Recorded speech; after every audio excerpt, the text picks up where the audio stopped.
Buen día.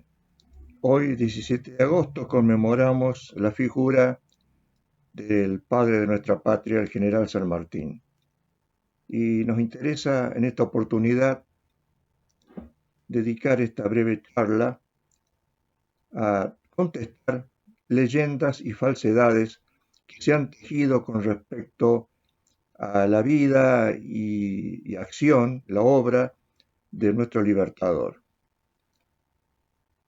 Iremos contestando algunas preguntas que se hacen habitualmente y que son reiteradas frecuentemente por periodistas, comunicadores sociales, incluso algunos presuntos historiadores.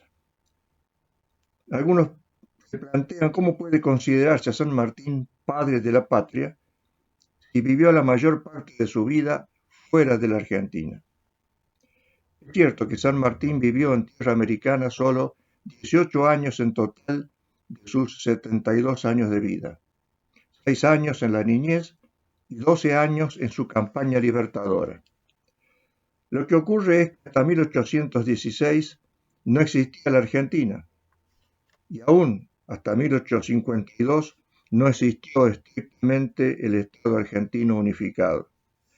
Y recordemos que San Martín fallece en 1850. San Martín nació en el virreinato del Río de la Plata, que era una provincia perteneciente a la corona de Castilla, a su vez integrante del Imperio Español. Por lo tanto, la patria originaria de San Martín era el Imperio Español. Luego se va desagregando en varios estados independientes, uno de los cuales fue el de las Provincias Unidas del Río de la Plata, nuestra actual Argentina.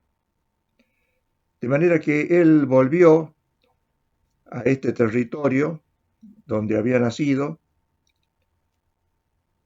no como lo plantea Mitre, por un llamado de la tierra, una explicación muy sonsa, diríamos, muy pava, que, que no tiene explicación, que un chico que había vivido escasamente 5 años, porque el último año lo pasó en Buenos Aires, pudiera haber adquirido tanto afecto, tanto vínculo con la tierra de Yapeyú, donde nació y vivió su primera infancia, eso lo hubiera motivado a volver, después de haber tenido 20 años de honrados servicios en el ejército español, como repetía con orgullo, y haberse formado, toda su formación la recibió en España.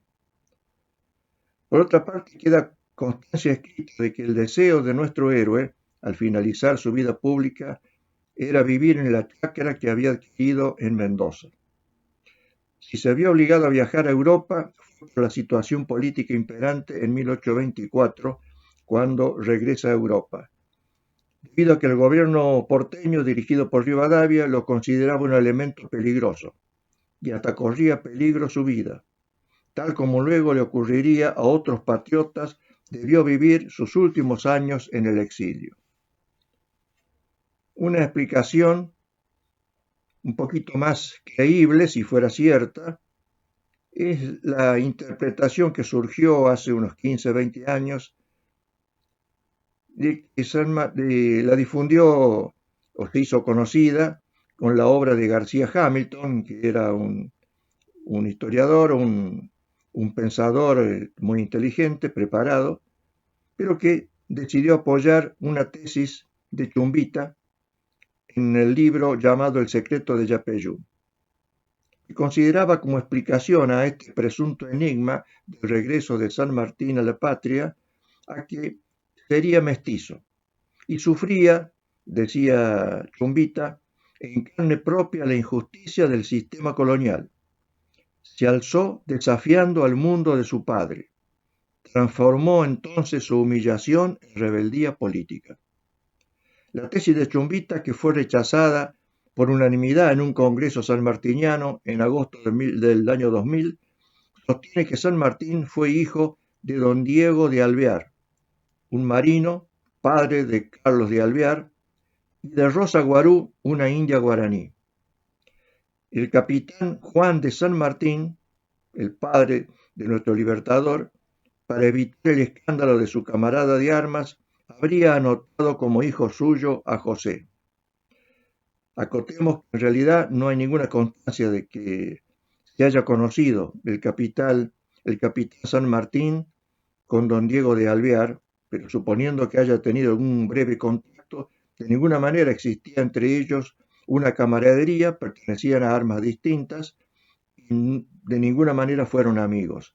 De manera que asumir ese compromiso, que era muy mal visto, sobre todo en aquella época, defraudando al Estado español, asumiendo una personalidad que no tenía, una falsedad histórica, no es creíble.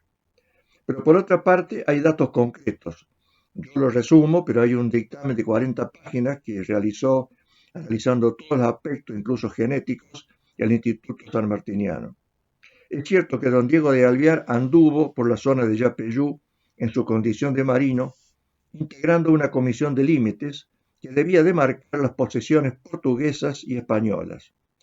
Sin embargo, en la historia de don Diego de Alvear, escrita por su hija Sabina, consta con toda claridad que don Diego estuvo en Yapeyú, sí, pero en 1783, cuando José de San Martín ya tenía 12 años y estaba en España. Otra explicación que se ha dado dice que San Martín volvió porque era un agente inglés. Quien lanzó esta tesis fue nada menos que Alberdi en su libro El crimen de la guerra. Dice Alberdi, en 1812, 2 años después que estalló la Revolución de Mayo en el Río de la Plata, San Martín siguió la idea que le inspiró, no su amor al suelo de su origen, sino el consejo de un general inglés, de los que deseaban la emancipación de Sudamérica para las necesidades del comercio británico. Esto lo dice en la página 213 de esa obra. Es una afirmación gravísima que no ofrece ninguna prueba. Hace pocos años se publicó otro libro de un doctor Sellén que se llama San Martín y la tercera invasión inglesa, donde afirma, hubo una tercera invasión inglesa y que triunfó de la mano de San Martín. Tampoco en este caso se ofrecen pruebas, sino una serie de datos inconexos sin ningún rigor académico.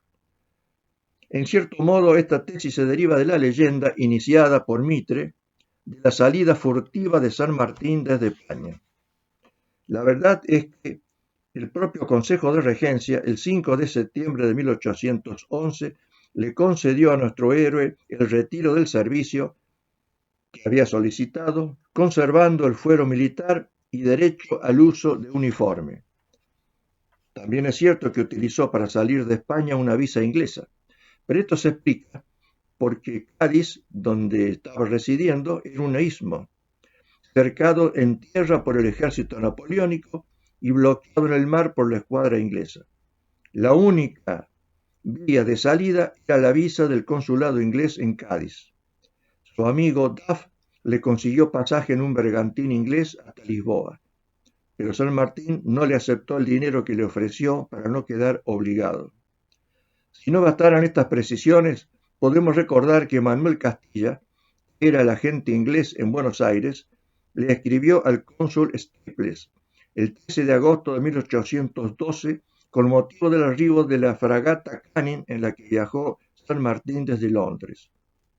Está también un coronel San Martín, de quien no tengo la menor duda está al servicio pago de Francia y es un enemigo de los intereses británicos. No resulta creíble que si el Libertador era un agente inglés, no se le hubiese comunicado tal situación al representante en Buenos Aires. Otra leyenda que conviene analizar está en un libro del doctor Terraño, que se refiere al plan Maitland, un plan destinado a invadir la América española.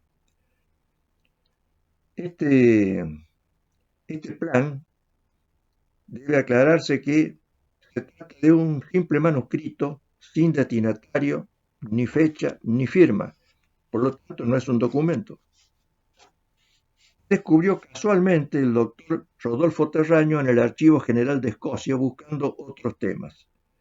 El mismo Terraño admite que hasta 1981, cuando lo encontró, no había ni un rumor sobre el Plan Maitland, ni referencia alguna a su autor en toda la bibliografía sobre la independencia de Hispanoamérica.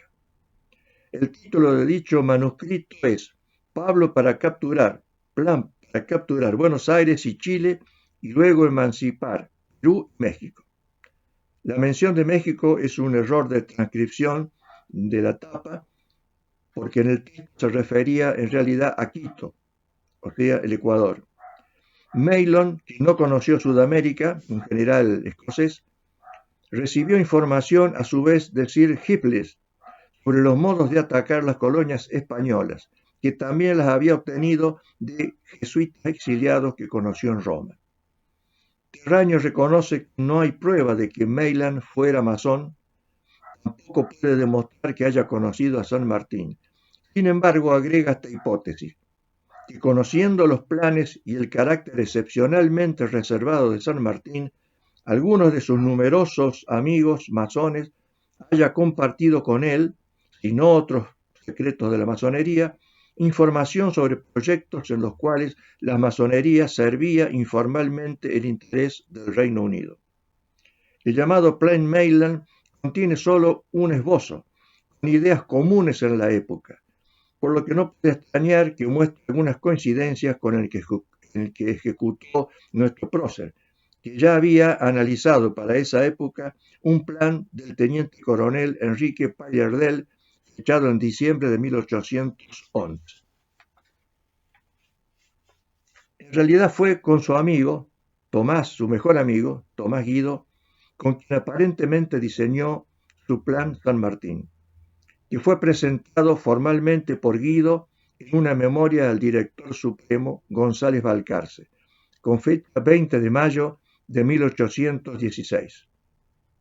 Los dos biógrafos más conocidos del Libertador, Mitre y Otero, coinciden en que el mérito del plan continental le corresponde a San Martín, sin perjuicio de la ayuda que le prestó Guido y algunos antecedentes del teniente coronel Pallardel. Hoy debe insistirse en la necesidad de acentuar el estudio y difusión de la historia argentina en base a los investigadores serios y denunciar a los aventureros que deforman el conocimiento sobre los héroes y sus motivaciones, sobre todo cuando incurren en algunas cuestiones frívolas para tratar de alguna manera de desmerecer o presentar un costado presuntamente humano de los héroes. Nos referimos a la pregunta de si San Martín tuvo o no un romance en Perú con Rosa Campuzano. Es un aspecto frívolo, pero que no debemos eludir, porque de ser cierta la leyenda, la conducta de San Martín sería reprochable, al haber mantenido una relación adúltera que trasciende al público. En verdad, es que la leyenda tiene como origen un comentario de don Ricardo Palma en su conocida obra Tradiciones Peruanas, donde no aporta ninguna evidencia comprobable de lo que afirma.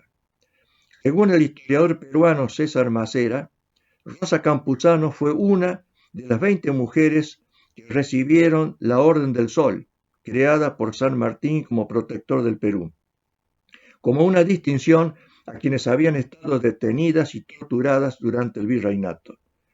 En la fiesta que se celebró con ese motivo, San Martín, dice este historiador, bailó con todas las mujeres premiadas sin haber ninguna constancia de que haya mantenido una relación especial con la mujer mencionada.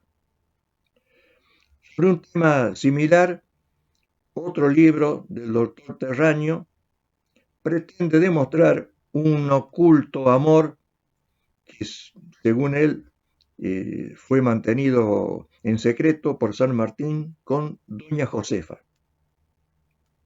En este caso se refiere a una carta del prócer que él compró a un anticuario en Europa con la esperanza, dice, de encontrar en ella algo oculto. Al igual que en los dos libros anteriores, no se trata de una investigación histórica realizada con la metodología apropiada para dicha ciencia. Por el estilo literario, la tipografía utilizada, la ausencia de referencias al pie de página, la repetición de hechos consignados en cualquier manual escolar y el abuso de inferencias y deducciones discutibles, consideramos que se trata de una novela histórica. Ya respecto a otra obra del autor, la académica sanmartiniana Patricia Pasquali reflexionaba: la inefable gratificación intelectual que provoca el hallazgo de un documento desconocido, considerado pasible de suministrar el dato faltante, capaz de iluminar una determinada situación histórica, puede inducir a sobredimensionar su importancia, sobre todo si por desconocimiento u omisión no se ponderan otros factores que hacen a la complejidad de la trama que se pretende elucidar. Todo el libro parece direccionado a sugerir que doña Josefa, que era viuda del general Ruiz Huidobro, un héroe de la Reconquista, fue amante de San Martín. Pero ni la carta que encontró en un anticuario terráneo, ni las 4 cartas enviadas al general por dicha señora contienen nada que haga sostenible esta hipótesis. En la carta de San Martín, fechada el 8 de agosto de 1820, le pide al destinatario, que era el administrador de sus bienes, don Pedro Advínculo Moyano: me cuide mucho a mi señora doña María Josefa Morales de los Ríos y entréguele lo que ella pueda necesitar.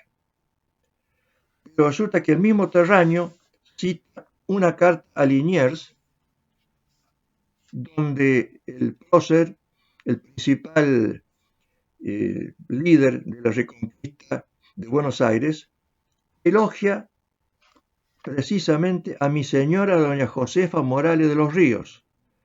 Esto que basta para demostrar que era una expresión habitual en la época y no implica de ninguna manera que haya algún tipo de relación romántica. A su vez, se trasluce la intención de Terraño, que en el capítulo 9 describe la venta en nombre de San Martín de una esclava de su propiedad de nombre Jesusa, y acota que San Martín, según las murmuraciones, había tenido un hijo natural con Jesús. No se indica la fuente de este rumor y no hemos conocido que sea mencionado este detalle por ningún biógrafo del general. Tratándose de una cuestión delicada, no se entiende el motivo de mencionar el hecho, como no sea el afán morboso de señalar algo presuntamente original. En el capítulo 14 de esta obra, Doña Josefa, se revela que desde 1823, en que parte el general de Mendoza, hasta 1839, cuando fallece Doña Josefa, no hubo ningún contacto epistolar entre ellos. Conociendo lo prolífico que fue San Martín, el autor Terraño ensaya una explicación poco creíble. La historia mojigata la forzó al anonimato póstumo. No quiso dar lugar a la sospecha de que la relación de la gaditana y el libertador haya traspasado los extramuros de la amistad.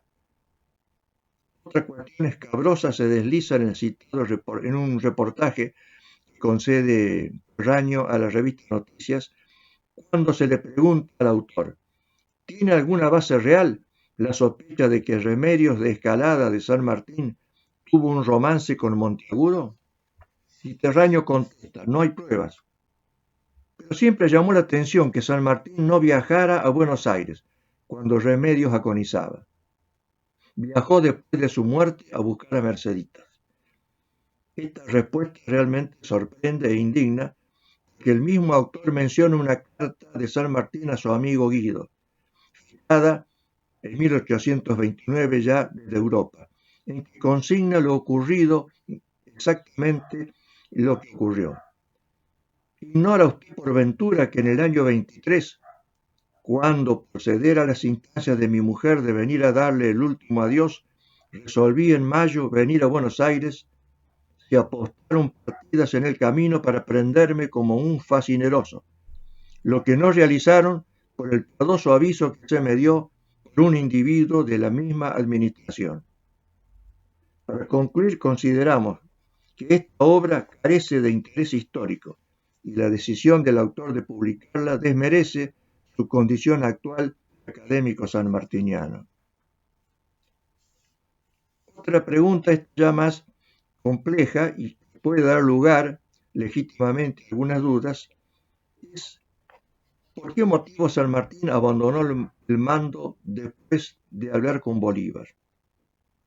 Para entender esta situación, que ha sido motivo de muchas investigaciones históricas, entre otras por el historiador cordobés Luque Colombres, es necesario mencionar el episodio de Rancagua, en 1820, cuando San Martín entrega el mando del Ejército Libertador al cuerpo de oficiales, alegando que ya no existía el gobierno del cual dependía. Los oficiales le ratifican su subordinación, pues le dicen, la autoridad que ha recibido para hacer la guerra a los españoles no ha caducado, ni puede caducar, porque su origen, que es la salud del pueblo, es inmutable. San Martín había rechazado la exigencia del gobierno de Buenos Aires de disponer del ejército de los Andes para sofocar la rebelión de los caudillos del interior. Y por eso debió viajar al Perú con la bandera de Chile. Desde entonces, su autoridad queda condicionada. Y en Perú hubo varios actos de indisciplina de los oficiales. Siempre se dice en el ámbito militar que la autoridad viene de arriba hacia abajo. Cuando, por algún motivo, como en este caso, perfectamente lógico y documentado, la autoridad del jefe es decidida por los inferiores, sobrevienen este tipo de cuestiones. En la entrevista de Guayaquil quedó en evidencia que el aporte que podía hacer San Martín para terminar con la guerra era mínimo, y su jefatura no estaba respaldada por las autoridades de su propio Estado. Por eso, y no por un gesto de humildad, ofrece subordinarse a Bolívar, de buena fe, dispuesto a servir a sus órdenes. Pero Bolívar no acepta y no le queda más opción que retirarse de la vida pública. Estas dudas y leyendas consideramos que deben esclarecerse para no distorsionar la imagen de nuestro héroe máximo, que si bien como todo mortal tuvo defectos y pasiones, no merece ser desprestigiado por falsos historiadores. Otro tema ya más complejo que no podemos dejar de mencionar es la insistencia permanente en muchos medios de comunicación y por vía de varios historiadores o presuntos historiadores de que afirman la creencia de que nuestro libertador perteneció a la masonería. Es cierto que varios autores de los primeros años de la Argentina naciente estuvieron vinculados con esta asociación. Pero con respecto al padre de la patria, sorprende este tipo de aseveraciones, ya que como lo admite uno de sus biógrafos más conocidos, don Ricardo Rojas, no existe ningún documento para probar que San Martín haya sido masón. Recordemos que otros, incluso tuvieron la dignidad de ser presidentes de la República, como Sarmiento o Mitre, incluso fueron aclamados en sesiones públicas de la masonería y se publicaba en los diarios este apoyo explícito de la masonería que los tenía como grandes dignatarios, considerado esa época que era algo normal porque era una institución que influía y sigue influyendo, por cierto, en esa época lo hacían en público. Solían desfilar los masones en esa época y hasta principios del siglo XX con sus mandiles por el centro de Buenos Aires. Pero por otra parte, cuando llegan a Buenos Aires los restos mortales del Libertador, 1880, la masonería no participa de los homenajes, porque no lo consideraba hasta ese momento uno de los suyos. La primera ocasión en que se sostiene que el general San Martín fue masón fue exactamente el 22 de junio de 1883, con motivo de un debate por la enseñanza laica, la actual ley 1420, por boca del diputado masón Emilio Civit. Cabe agregar el testimonio de dos expresidentes que acabamos de mencionar, que ocuparon también el grado o el cargo de gran maestre de la masonería argentina. El primero de ellos, Bartolomé Mitre, que además fue el primer biógrafo de San Martín, escribió: la logia Lautaro no formaba parte de la masonería y su objetivo era solo político. Para tomar esta decisión y documentarla, Mitre consultó nada menos que al general Matías Apiola, que era muy anciano, tenía más de 90 años en esa época y había sido secretario de la logia Lautaro. Por su parte, Domingo Faustino Sarmiento opinó: 400 hispanoamericanos diseminados en la península, en los colegios, en el comercio o en los ejércitos, se entendieron desde temprano para formar una sociedad secreta conocida en América con el nombre de Lautaro. Para guardar secreto tan comprometedor, se revistió de las fórmulas, signos, juramentos y grados de las sociedades masónicas, pero no eran una masonería como generalmente se ha creído. A su vez, la revista masónica americana, en su número 485 del 15 de junio de 1873, publicó la nómina completa de las logias que existieran en todo el mundo hasta 1872. En ella no figura la Lautaro.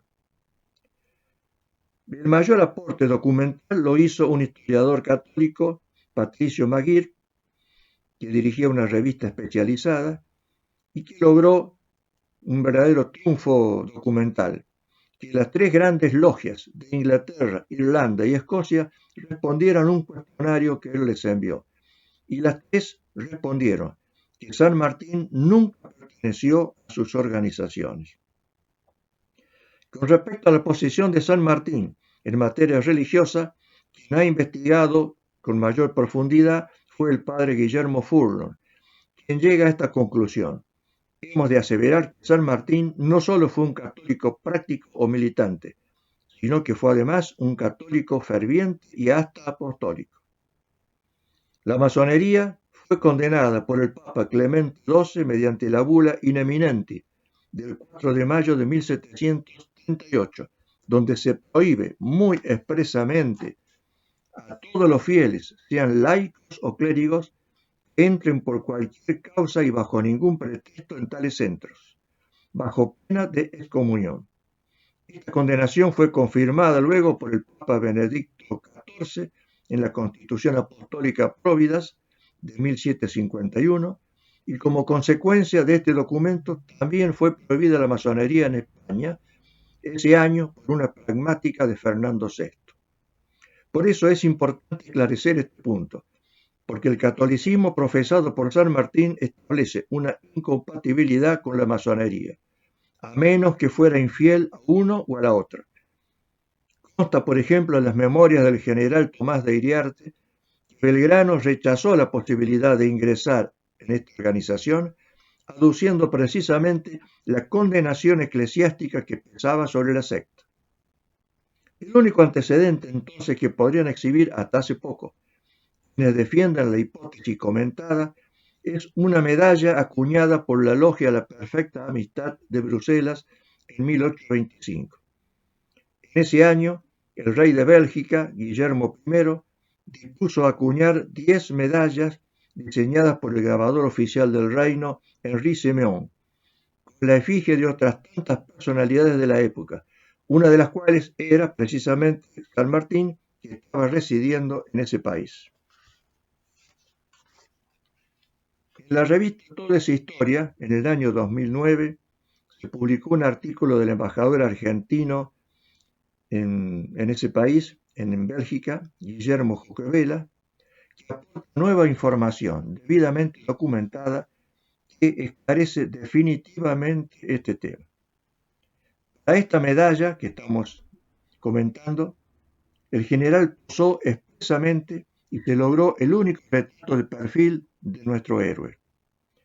Se conserva hoy una sola medalla en bronce en la Biblioteca Real de Bruselas, que tiene escrito en el reverso: Logia La Perfecta Amistad, constituida al oriente de Bruselas el 7 de julio de 1807, al general San Martín, 1825. En el anverso figura General San Martín, alrededor del retrato, y luego Simón F., indicando el nombre del grabador y su pertenencia a la masonería. F. significa frère, hermano. Se puede deducir que esta medalla, la única que se conserva, fue confeccionada sobre el molde de la oficial encargada por el rey, y no hay constancia de que San Martín la haya recibido. No figura en ella como F, sino como general.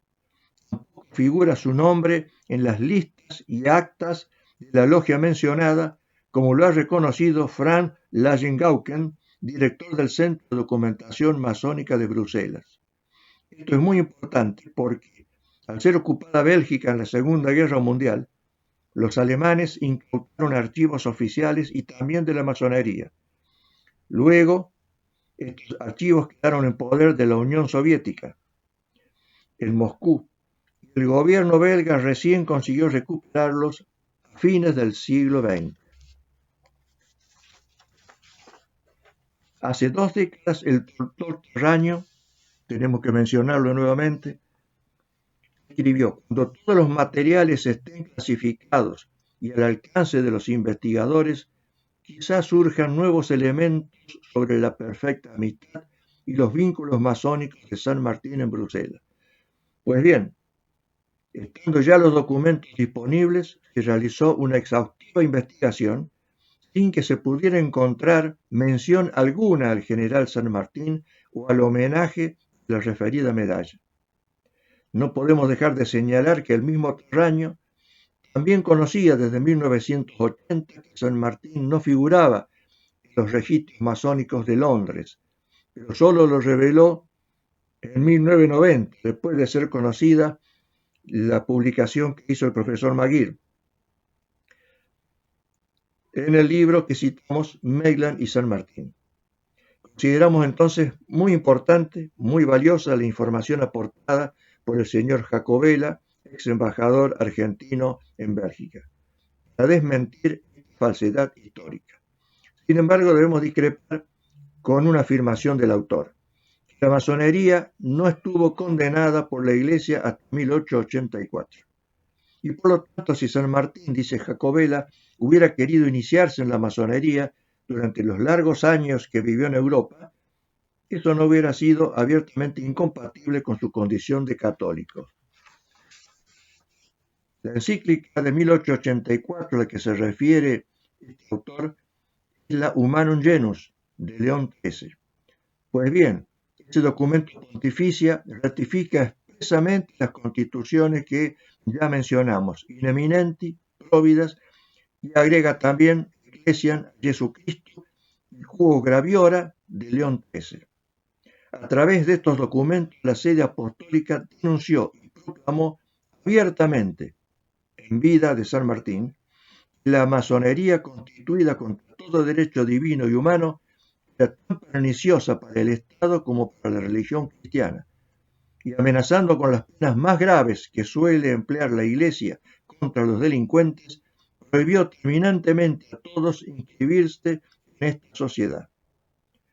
Para suprimir cualquier tipo de dudas, podemos agregar una declaración sobre la masonería de la Congregación para la Doctrina de la Fe, emitida el 20 de noviembre de 1983, con relación al canon 1374 del nuevo Código de Derecho Canónico, que empezó a regir el 25 de enero de ese año, 1983. La Congregación para la Doctrina de la Fe fue consultada debido a que en el nuevo código no se menciona expresamente a la masonería, como lo hacía el texto anterior. Al respecto, aclara esta declaración que esto se debe a un criterio de redacción. Esta asociación está incluida en forma genérica.